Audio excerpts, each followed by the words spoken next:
The United States owes 36 trillion. China owes 15 trillion. Japan owes 10 trillion. Germany owes 3 trillion. The UK owes 3 trillion. France owes 3.5 trillion. Every major nation on earth is in debt.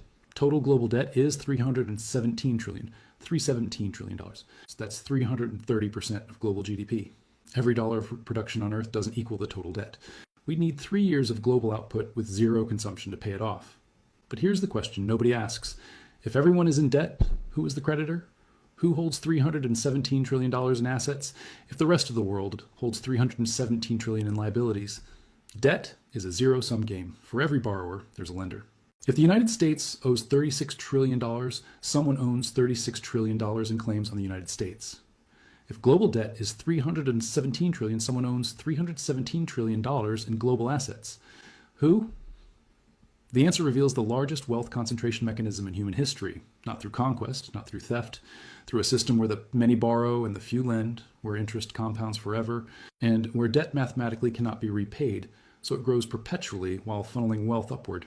Here's who actually holds the $317 trillion in global debt, how the system creates debt without creating money to repay it, why this is intentional design, not accidental crisis, which specific institutions and individuals profit from perpetual debt, and why the system must eventually collapse, but only after maximum extraction. Understanding this isn't about economics. It's about seeing that the global debt system is the mechanism by which wealth concentrates in fewer hands, while making that concentration appear natural and inevitable. Before we identify who holds the debt, you need to understand what debt actually is in the modern system. Most people think debt works like personal borrowing. You borrow $10,000 from a bank. The bank had $10,000 and lent it to you. When you repay, the bank gets its $10,000 back plus interest. This is not how modern debt works.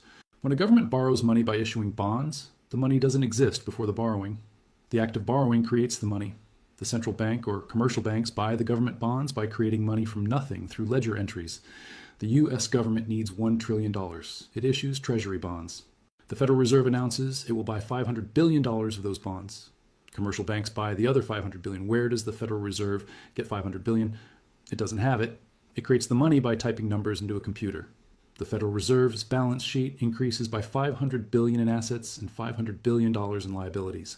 The commercial banks do something similar through fractional reserve banking. The money didn't exist before. It exists now because of the bond purchase. When the U.S. government borrows $1 trillion, that $1 trillion is created through the borrowing process. But here's the critical part. Only the principal is created. The interest is not created. If the government borrows $1 trillion at 5% interest, it must repay $1 trillion plus $50 billion interest per year. But only $1 trillion was created.